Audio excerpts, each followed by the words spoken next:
मान लीजिए मैंने किसी जिन्न से कहा कि भाई इसका बुरा कर दो या इसका अच्छा कर दो, तो वो क्यों कर रही है? वो स्पॉट जहाँ पे बहुत ज़्यादा एक्सीडेंट होते हैं, शैतानों की जीनों की बस्ती होती है, अक्सर वहाँ पे बहुत सारों की डेथ हो जाती है। ये सब सी जगह से लोग चीज़ें उठाते हैं। हवा में शिवलिंग नज़र आ रहा था केदारनाथ मंदिर के अंदर। मेरे को तब समझ में नहीं आया कि ये हवा में क्यों दिख रहा है पहली बार। फिर मैं एक केस सॉल्व कर रहा था और मैंने उसके घर में 3 बड़ी बड़ी शक्ति के स्थान को हवा में देखा। वो घर के सेंटर में एग्जिस्ट कर रहे थे। तो मैंने बोला ये 3 अलग अलग शक्ति है। तो बोले भैया ये 3 अलग यंत्र है जो घर के अंदर गाड़े हुए थे। मेरे को 1 सेकंड में क्लिक हुआ केदारनाथ में यानी नीचे कुछ है। और ऐसा बोला जाता है कि वहाँ पे जो लोग साधना करने आते वो इस दुनिया के है ही नहीं। पब हो गया, डिस्क हो गया, ऐसी जो जगह होती है वहाँ पर सबसे ज़्यादा एंटिटीज़ होती हैं, डार्क एनर्जीज होती हैं। ऐसा कोई हॉस्पिटल नहीं होगा, ऐसा कोई स्कूल नहीं होगा जो बड़ी संस्था होती है ना, जो बड़ी संस्था चला रहे कि नीचे कोई शैतानी चीज़ ना डाली।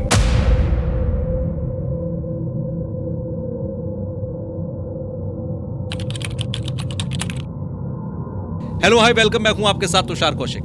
आप देख रहे हैं डिजिटल जॉकी का एक और पॉडकास्ट। आज के पॉडकास्ट के जो गेस्ट हैं उनका नाम है मोहम्मद करीम, और ये आज हमसे बात करेंगे स्पिरिचुअलिटी के ऊपर, तंत्र मंत्र के ऊपर, काले जादू के ऊपर, तमाम सिद्धियों के ऊपर, कैसे ये सिद्धियां किसी को मिलती हैं, कैसे एक तांत्रिक इन सिद्धियों का इस्तेमाल करके किसी का भला या किसी का बुरा करता है। सबसे बड़ी बात कि ये सिद्धियां आप किसी भी तांत्रिक को जब मिल जाती हैं और वो किसी का भला या बुरा करता है तो बदले में उनसे क्या लेती है, और किसी भी व्यक्ति के ऊपर ये सिद्धियां अगर काम कर रही हैं तो वो क्यों कर रही है। क्या आप इन तंत्र मंत्र के उपायों से बच सकते हैं? क्या कोई आपके ऊपर वशीकरण, मारण, मोहन, सम्मोहन, उच्चाटन किसी भी तरीके का अगर तंत्र मंत्र करता है तो क्या कोई तरीका है कि आप पहले से ही, कहते हैं ना prevention is better than cure, तो क्या किसी भी तरीके का प्रिवेंशन कर सकते हैं? आज के पॉडकास्ट में आपको बहुत कुछ जानने को मिलेगा। इस पॉडकास्ट को देखिए। और मोहम्मद करीम जब केदारनाथ दर्शन करने के लिए गए तो उनका वहां पर एक्सपीरियंस क्या था, उन्होंने क्या देखा, और केदारनाथ का जो सबसे बड़ा रहस्य वो आज के इस पॉडकास्ट में बता रहे हैं, वो आप सुनिएगा जरूर। चलिए शुरुआत करते हैं आज के इस पॉडकास्ट की। हेलो हाय वेलकम, कैसे हैं करीम भाई? बस खैरियत। तंत्र मंत्र और जादू टोना, काला जादू, ये सारी चीज़ें आजकल बहुत पॉपुलर हैं। लोग जानना भी चाहते हैं, सुनना भी चाहते हैं, सुनना पसंद भी करते हैं, और मुझे लगता है अवेयरनेस भी बढ़ी है बीते कुछ महीनों के अंदर काले जादू को लेकर या फिर तंत्र मंत्र को लेकर। बहुत सारी चीज़ें हैं इसमें। सो आज मैं आपसे बात इसी पर करूंगा कि ये सब क्या है, ये कैसे इफेक्ट करता है, और सबसे बड़ी बात मुझे जो सबसे पहली बात जाननी है आपसे वो ये है कि क्या, जैसे कहते हैं वशीकरण, क्या मारण, मोहन, स्तंभन, बहुत सारी तरीके के अलग अलग तरीके के नाम सुनने को आते हैं, जिन्न, पिशाच, बहुत सारी चीज़ें होती हैं, कैसे काम करती हैं? क्या ये किसी भी व्यक्ति पर चलते फिरते लग जाती हैं, या ये एक टारगेटेड तौर पर किया जाता है और किसी के ऊपर तब असर होता है, या ये दोनों तरीके से होता है? कैसे होता कैसे है ये सब? जो आपने बोले वशीकरण, स्तंभन, ये वामा मार्ग के अंदर आता है। कुल निवारण तंत्र पढ़ोगे आप तो उसके अंदर ये सारी टेक्निक बताई है। अथर्ववेद की सोर्स है वो, अथर्ववेद में सारे सोर्सेज बताए हुए। तो भगवान ने ये चीज़ को सामने लाया ही क्यों? उसको क्या ज़रूरत थी किसी का नुकसान करवाने की, किसी को बीमार करने की? तो सतयुग पे चले जाएंगे तो आप देखोगे कि ऋषि मुनियों को राक्षस खा जाया करते थे। आज की डेट में जो लोग बोलते हैं कलयुग बहुत तकलीफ दे हुए, मैंने प्रेमानंद जी महाराज के एक वीडियो में देखा था। वो बता रहे थे कि आप लोग सोचते हो कलयुग बुरा है, सतयुग में ऋषि मुनियों को राक्षस खा जाया करते थे। और पुराण में तो मैंने भी पढ़ा हुई है, जब वो हवन करते थे तो राक्षस लोग को पता लगता था हवन कर रहे तो वो आ जाते थे, इनको मार डालते थे, खा जाते थे। यहाँ पे भगवान को ये चीज़ लानी लग गई, तो फिर ये सारी क्रिया आई। तो जब आप मेरे से बहुत ज़्यादा ताकतवर हो तो मैं आपसे लड़ नहीं सकता, तो मैंने कई ऐसे मंत्र आप पे मार दिया कि आप खुद बीमार हो जाओ। ओके। यहाँ से उस चीज़ों की सोर्स की शुरुआत होने लगी, तंत्र की शुरुआत यहाँ से हुई। हाँ, तो भगवान ने बोल दिया मेरी तरफ आओ। सब आए चलने की, सब अपने अपनी जर्नी को शुरुआत कर दिए। तो जिसका रास्ता आसान था तो वो तो चल गया, किसी के रास्ते में कुछ बाधा डालने वाले लोग थे, तो अब उसके पास अब भगवान ही था और तो कुछ था नहीं। तो भगवान ने बताया तो फिर ये रेमेडीज़ को फॉलो कर ले। वहाँ से फिर आपको सोर्सेस मिलती है, और उसने अलग अलग टाइम पे डीटीज़ भेजे। तो किसी ने देख लिया कि भाई जैसे डॉक्टर के पास जो कंपाउंडर काम करता है, तो डॉक्टर ने पूरी पढ़ाई की है, MBBS किया है, MD किया है, और वो दवाई दे रहा है। कंपाउंडर देखता है डॉक्टर साहब तो यार यही 4 गोली देते सब। तो ये जो तंत्र वाले हैं, ये वो है कंपाउंडर जिन्होंने 4 गोली का ज्ञान लिया है, और संत वो है, महात्मा वो है जो सारा ज्ञान रखते हैं, उसके बावजूद भी वो दूसरी गलत चीज़ों को यूज़ नहीं करते। लेकिन जो कंपाउंडर है वो बोलेगा यार 1 गोली में पेन किलर में मज़ा आता है, 10 गोली खा लेंगे तो देखते क्या होता है। और फिर वो सबको आदत लगा देता है अपने फ़ायदे के लिए। ये बिल्कुल वैसा ही है तंत्र। कितना कुछ किया जा सकता है इसके जरिए? क्या दुनिया में हर चीज मुमकिन है तंत्र मंत्र और ये काला जादू वगैरह से? हर चीज़ मतलब कैटेगरी में अगर देखने को जाएंगे तो क्या आप बोलने की कोशिश कर रहे हैं कि अगर आप मतलब दुनिया इलाज में कुछ भी पाया जा सकता है, किसी का किसी भी हद तक बुरा किया जा सकता है? क्योंकि मैंने ये पढ़ा है कि जन्म मृत्यु लाभ हानि यश अपयश ये जो चीजें होती हैं ये भगवान के हाथ में होती हैं, बिल्कुल। खुदा के हाथ में। तो क्या ये तंत्र मंत्र काले जादू से पॉसिबल है? पॉसिबल तो है, नथिंग इज़ इम्पॉसिबल। अच्छा। पहली बात तो ये कि नथिंग इज़ इम्पॉसिबल। तो आज मैं जो चीज़ों के लिए बोल रहा हूँ कि ये ना करो, वो करने से भी भगवान मिल सकता है, ऑफकोर्स मिल सकता है। क्योंकि उसका काम ही ऐसी है कि वो लोगों को बहुत सारी चीज़ों में भ्रम में रखता है और कुछ नया कॉन्सेप्ट निकाल के अपने दर्शन दे देता है। बिल्कुल। तो वेद में पता है कि शास्त्र में रिचुअल्स है, रिचुअल्स है, रिचुअल्स है, और एकदम से रिचुअल्स गायब हो गए और डिवोशन में भगवान मिलने लग गया। तो तंत्र अपनी बॉडी को यूज़ करके, दूसरी स्पिरिट को यूज़ करके भगवान के मार्ग में चलने के रास्ते। तो जब आप कॉस्मिक लेवल पे भगवान को जानने की कोशिश करोगे तो अलग अलग लोकास बने हुए, लोक बने हुए। वो लोक बिल्कुल वैसे ही जैसे हमारी गवर्नमेंट है। अच्छा। तो गवर्नमेंट में पुलिस भी है, आर्मी भी है, डॉक्टर भी है, सोल्जर्स भी है, उसमें अच्छर बुरे भी है। सेम चीज़ यहाँ पे आती है कि देवता है, वही देवता के पास में एक एग्जाम्पल के तौर पे आप चाहे किसी पीर को पूछ लो, हनुमान जी को पूछ लो, हनुमान जी के नीचे मंदिर जो होगा, ज़रूरी नहीं वहाँ पे राम जी के बाजू में जो हनुमान जी थे वही है। वो उसी का एक रूप है, उसी समंदर का एक लोटा या एक गिलास है, एक बाल्टी या एक नदी का पानी है। जैसा जिसका पावर है वो वैसा एक्सेस देगा। और वही मंदिर में, वही धाम में, वही तांत्रिक के पास में प्रेत भी होते, जिन भी होते, देवता भी होते। डिपेंड करता है उसने कौन सी साधना की है, वो कहाँ तक अपने आप को निशावर कर रहा है, अपने सूक्ष्म शरीर को उसने दे दिया है उनको, ताकि वो मटेरियल वर्ल्ड में फ़ायदा ले सके। ठीक है। तो ये सारे ही शक्तियाँ एग्जिस्ट करती है और मतलब सब कुछ अवेलेबल है। कोई भी तांत्रिक जो होता है उसके लिए कोई भी आपने जैसे नाम लिया, जिन्न हो गया या कोई भी दूसरी एंटिटी है, क्यों काम करती है? मान लीजिए मैंने किसी जिन्न से कहा कि भाई इसका बुरा कर दो या इसका अच्छा कर दो, तो वो क्यों कर रही है? जैसे हम लोग दुनिया में आए तो हम लोग का एक मकसद है। ठीक है। तो भगवान ने तो बता दिया कि तुमको जितने की ज़रूरत है उतना तो मैं दे देता हूँ। तो ज़रूरत से तो कोई भी खुश नहीं है, सबको ज़रूरत से ज़्यादा चाहिए। तो जैसा हम लोग, जैसा मेरी आपकी बात चालू थी, मैंने बोला हमारी 60-70 ईयर्स की लाइफ होती है, तो उसमें हम लोग चाहेंगे जितना ज़्यादा बच सके हमारे लिए, हमारे बच्चों के लिए। उनकी लाइफ हमारे से बहुत ज़्यादा लंबी है और उसमें से बहुत सारी डेटीज ऐसे जिसको मोक्ष नहीं चाहिए। तो हम बहुत बार काम करने के लिए आप बोल दोगे कि भाई मेरे को 200 करोड़ बनाने, तो मैं बोल दूंगा ड्रग्स बेचो, दारू बेचो, बॉडी ट्रैफिकिंग करो, ह्यूमन ट्रैफिकिंग करो। आप बोले यार ये तो नहीं करूँगा। तो कर्मों के सिद्धांत पे आपने अच्छे गुण को चुन लिया। कुछ है जो बोलेगी कि हाँ भाई करने के लिए रेडी है। जैसे जब आप शक्ति को समझने की कोशिश करोगे तो मेरे को बताओ कि शराब, सिगरेट, तंबाकू, गुटखा ये अच्छा है क्या बुरा है? बुरा है। आपको किसी जैसे बड़े बड़े सेलिब्रिटी है उसकी ऐड कर रहे, कंपनी प्रोडक्ट बना रही है, उसकी ऐड चल रही है, उसका सेल हो रहा है, ट्रांसपोर्टेशन है, मैन्युफैक्चरिंग है, ट्रेडिंग है, सेल्स है, डिस्ट्रीब्यूशन है, ये सब भगवान की मर्जी से हो रहा है कि नहीं? शास्त्र तो कहते हैं पत्ता पत्ता भगवान की मर्जी से हिलता है, लेकिन कर्मा की भी फ्री विल है। अब जो ये सारा कुछ कर रहे, अगर ऐड देखने से या उस माहौल में रहने से उस नशे की आदत पड़ जाती लोगों को जी, तो क्यों ऐसा है? एग्जाम्पल के तौर पे अगर सिर्फ आदमी और बोलते हैं ना, अभी औरत तो नहीं बोलने का, अक्षत गुप्ता ने पता, महिलाएं बोलने का। तो जो आदमी और महिला है इसमें महिलाओं को आदत क्यों नहीं लगती गुटखे की, सिगरेट की? है कि नहीं? सही बात है। तो जो राक्षस का भोग है वो राक्षस लेगा। तो शेर घास खाना शुरू नहीं करेगा, गाय घास खाएगी। तो जो डीटीज है, स्पिरिट्स है, बहुत सारे ऐसे लोग हैं, शक्ति का श्राप जब लगता है, उस श्राप में घर में जो यंगस्टर्स होते, जो टेस्टोस्टेरोन हाई यानी वो यंगस्टर्स हो गए, उनको एडिक्शन लग जाएगा। एडिक्शन शक्ति के दोष से लगेगा या शक्ति पावरफुल आ गई और वो शक्ति उसको परेशान कर रही है, लेकिन उसको पता नहीं उसको एक शक्ति परेशान कर रही है। उस परेशानी में उसका दिमाग काम नहीं करता, उसको गुस्सा आता है और वो मलिन चीज़ों में लग जाता है।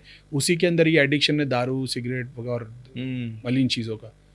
वही बंदा अगर ध्यान कर लेगा बिल्कुल और उसको राइट गाइडेंस मिल जाएगा, जो शक्ति उसको दारू पिला रही थी ना, कल उसकी बातों से अमृत निकलेगा। बस इतनी सी बात है कि उसको उसकी नॉलेज नहीं। तो उसके बदले में उनको भी तो कुछ चाहिए होता होगा ना, ये जो एंटिटीज हैं। शक्ति का दोष, जैसे एग्जाम्पल के तौर पे मैंने आपके घर पे चोरी की, मैंने आपका सारा पैसा लूट लिया, आप और आपके बच्चे सब भगवान ना करे लेकिन रास्ते पे आ गए, उनका श्राप मेरे को लग गया। बिल्कुल। अब मैं चाहे कितना भी घर बना लूँ, मेरे बच्चे कितने बने, वो कभी तरक्की नहीं कर पाएंगे क्योंकि वो श्राप इसके ऊपर काम कर रहा है। वो है शक्ति का दोष। बहुत सारे में से एक है शक्ति का श्राप।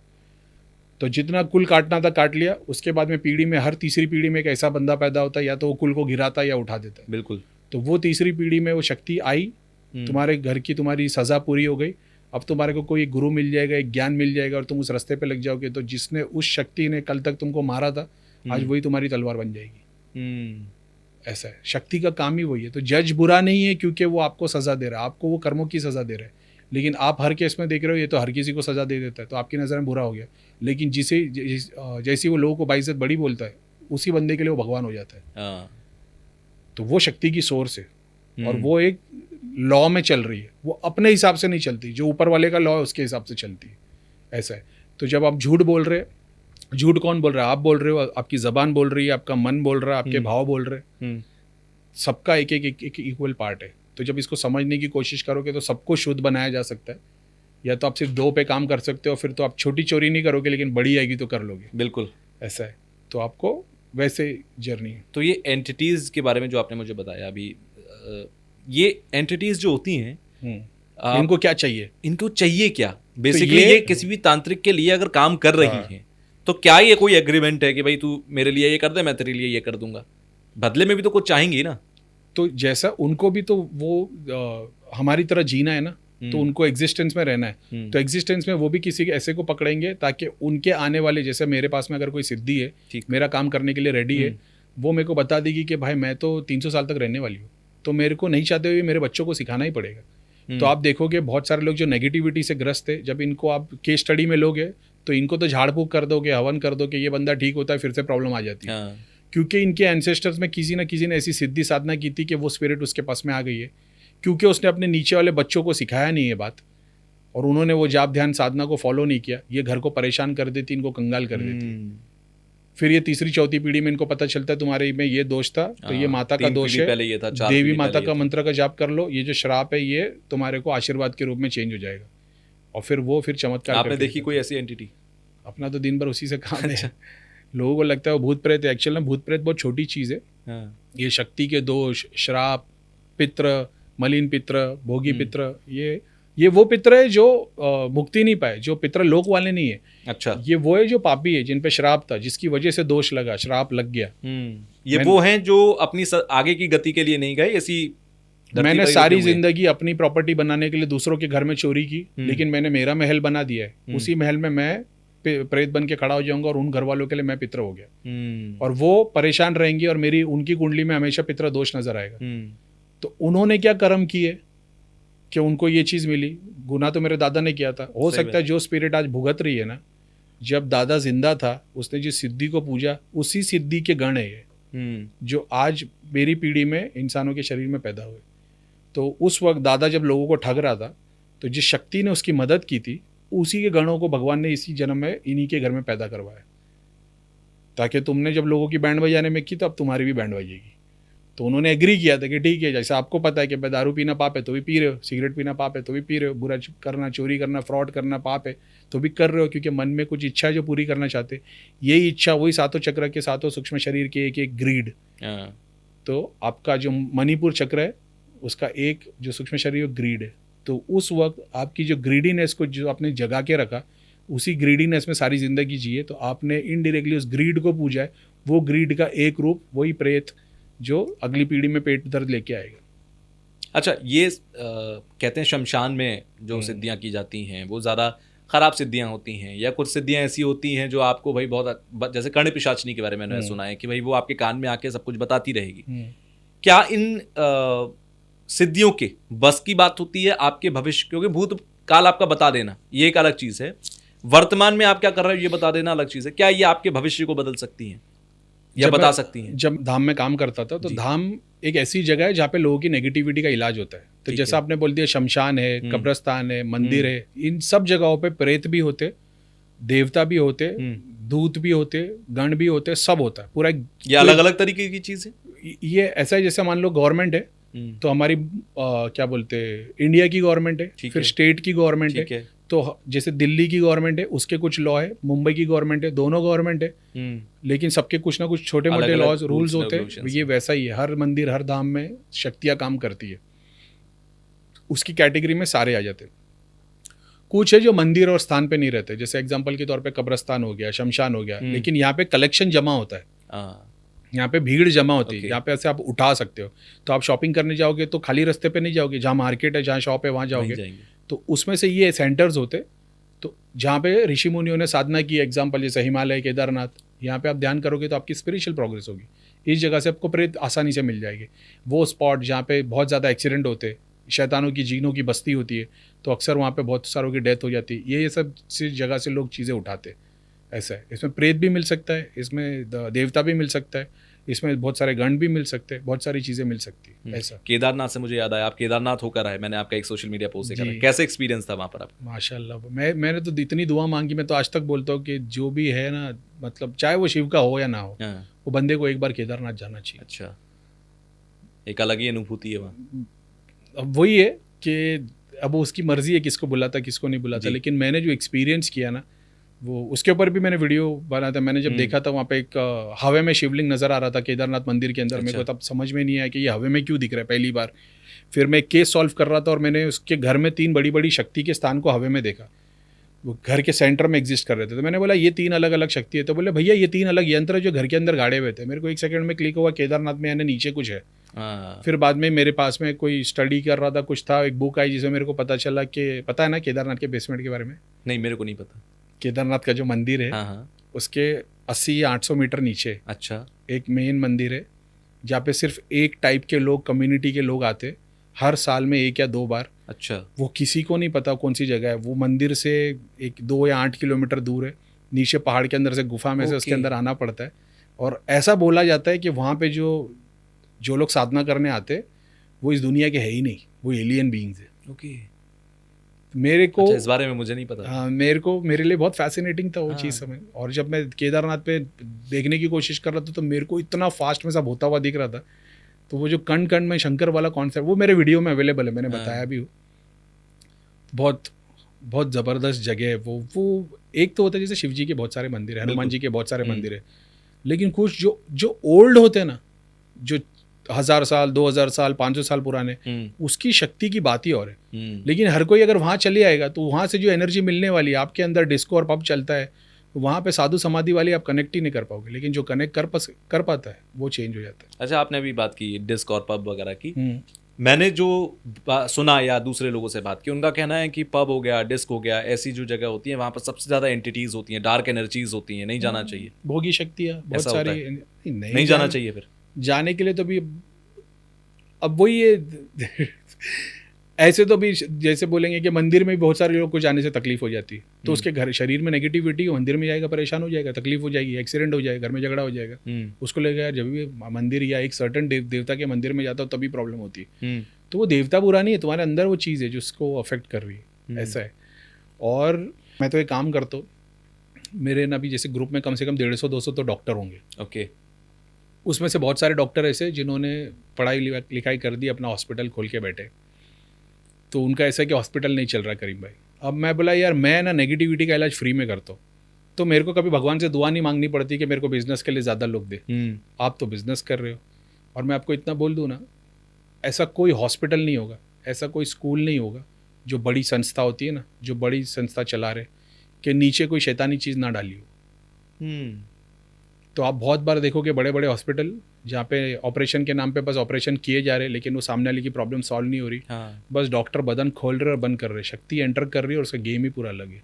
बहुत देख लिया मैंने, बहुत ऐसा होता है। उनको तो प्रॉफिट चाहिए ना। अभी एक छोटा सा एग्जाम्पल पॉजिटिव वे में लेते, सदगुरु का श्री यंत्र, वो यंत्र है ना बड़ा, 15 लाख रुपए का। मेरे पास कम से कम 100 से ज़्यादा लोग होंगे जिनके पास वो यंत्र है। अच्छा। किसी का स्कूल है, किसी का हॉस्पिटल है, वो तो सदगुरु के पास चले गए। सदगुरु तो भगवान की पूजा करते, शिव जी की पूजा करते। जी बिल्कुल, है कि नहीं? तो क्या आपने एक्सपीरियंस किया है कि वो शिव जी की पूजा करते?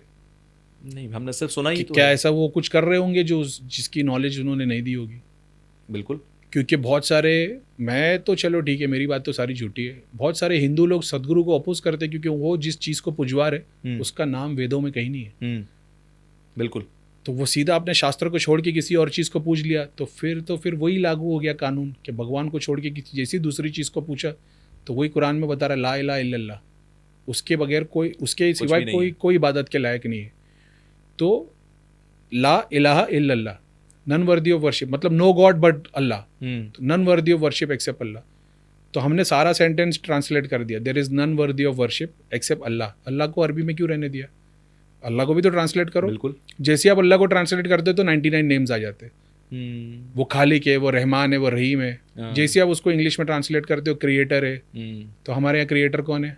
ब्रह्मा। सस्टेनर कौन है? विष्णु। तो भाई तो फिर तो वही तो यहाँ तो 100 नाम है, यहाँ तो हर एक भगवान के 1000 नाम सहस्त्र नाम भरे पड़े। नाम बने हुए। तो ये तो तुम्हारे को दिमाग की बत्ती खोलनी है ना कि आप जिसको पूरा ग्रंथ समझ रहे हो वो पूरा ग्रंथ नहीं है, वो एक बहुत बड़े ग्रंथ का एक हिस्सा है। ये वैसा ही है। तो बहुत सारे लोग ऐसे धागा ताबी, अभी जैसे आपके भी घर में कहीं ना कहीं यंत्र तो होगा, है ना, लक्ष्मी यंत्र लगे, लक्ष्मी यंत्र, श्री यंत्र वगैरह। तो किसी गुरु से आपने देख लिए होंगे, भाई मान लो काम धंधा आपने नई फैक्ट्री डाली है, फैक्ट्री में कड़ी लॉस हुए जा रहा है, तो आपको किसी ने बोल दिया भाई ये करीम भाई गोली गुरु, इनसे एक बार मिल लो। करीम भाई के पास आए, करीम भाई को बोले, करीम भाई ने देखा तुम्हारे को 2 जीन है, तुम्हारी क्रिया किसी ने बांध दी है, अन्नपूर्णा देवी और तुम्हारी कुल देवी को बंधन कर दिया है, ये यंत्र ले लो, ऑफिस में लगाओ, काम हो जाएगा। अब आपको तो नहीं पता ना कि वो यंत्र मैंने लक्ष्मी यंत्र के नाम से दिया, हो सकता है मैंने उस पर 2 जीन बिठा के दिया हो। एग्जैक्टली। आप तो मेरे पास में चढ़ावा दे रहे हो और नारियल लेके आए, हो सकता है मैं पीछे 11 बैल कटा रहा हूँ, है ना, आपको तो नहीं पता, हो किचन तो आपने देखा नहीं मेरा, वो यंत्र आपने लगा दिया, आपका काम होने लग गया। क्या ये सोचने वाली बात नहीं है कि आप पूजा करवा रहे थे, हवन कर रहे थे, भगवान का नाम ले रहे थे, सब तकलीफ आ रही थी, गुरु का एक यंत्र आया और सारे चमत्कार होने लगे, सब कुछ बदल गया। तो जो चीज़ आपको नुकसान दे रही थी, वो जो पर्पस से आपके पास आई थी नुकसान देने को, मैंने उसके पर्पस को पूरा करवा दिया। जैसे उसके पर्पस को पूरा करवाया, आपको तकलीफ बंद हो गई और आपने मेरे को भगवान समझ लिया। लेकिन मैंने भगवान के नाम से किस चीज़ को यूज़ किया? शैतान को। लेकिन आप मेरे पास भगवान के लिए आए थे नहीं, आप आए थे अपने मटेरियल बेनिफिट के लिए। एग्जैक्टली। सोल्यूशन के लिए आए थे, मैंने आपको सोल्यूशन दे दिया। अब वो कहाँ से आया? अब आपको तो फर्क नहीं पड़ रहा ना कि वो बिजनेस तो अच्छा चल रहा है, भगवान ने रोक दिया था वो बिजनेस, बिल्कुल, किसी कार्मिक रूप के थ्रू, लेकिन फिर अब वो ठीक है, भगवान की मर्जी से वापिस ओपन हुआ है। तो ऐसे बहुत सारी ऐसी चीज़ें धागा ताबीज यंत्र के नाम पे जिसमें भगवान का कोई लेना देना नहीं है। आप शक्ति को पूज रहे हो, उसको अपने क्या बोलते हैं भोग दे रहे हो, या उसके रिचुअल्स को फॉलो कर रहे हो और वो आपको मटेरियल बेनिफिट में दे रही है। जैसे ही कृष्णा बता रहे, तुम डेमीगॉड्स को पूछोगे अपने मटेरियल चीज़ों के लिए, मैं तुमको उसी में बाउंडेड कर देता हूँ। तो आपने अपने मटेरियल ग्रोथ के लिए, हेल्प के लिए आपने एक यंत्र को लेके आके रख दिया, तो भगवत गीता वाला वर्स आप पे लागू हो गया। अब आप मटेरियली बाउंडेड रहोगे। एग्जैक्टली। 6 महीने साल भर बाद फिर तकलीफ आएगी, फिर मेरे पास आओगे, फिर मैं 2 और यंत्र दे दूंगा, फिर और बंधन लगा दूंगा, फिर उल्लू का नाखून गाड़ दूंगा, कौवे का पंख लेके के लगा दूंगा। अब आप हो गए भगवान से दूर। अब आप शैतान में आ गए। कितना भी आप चाह लो कि भाई भगवान की किताब पढ़ लो, वो एग्री नहीं करेगी। आप कितने भी ग्रंथ पढ़वा दो, हवन करवा दो, पूजा करवा दो, वो होने ही नहीं वाला आपसे। क्योंकि जो चीज़ पहले तो एक तकलीफ दे रही थी, अभी तो आपने और 15 चीज़ें लाके लगा ली। और हर बार अभी आपको भगवान का काम स्लो है लेकिन परफेक्ट है। सबसे फास्ट काम करता है प्रेत, एकदम फास्ट रिजल्ट, एलोपैथी की गोली की तरह, खाया और 2 घंटे में काम। उससे थोड़ा टाइम और लेते हैं लेकिन सबसे शॉर्ट टर्म में काम करता है प्रेत, क्विक रिजल्ट में। देवता थोड़ा ज़्यादा टाइम लेते और थोड़ा लॉन्ग टर्म में इफेक्ट देते। पितृ थोड़ा और ज़्यादा टाइम लेते और थोड़ा और यानी आपका प्रेत जो काम करके देगा 6 महीने साल भर उसमें बेनिफिट रहेगा। देवता करके देंगे 3 साल से 7 साल हो सकता है, 11 साल हो सकता है। पितृ काम करके देंगे 7, 14, 21 साल तक कर सकते हैं।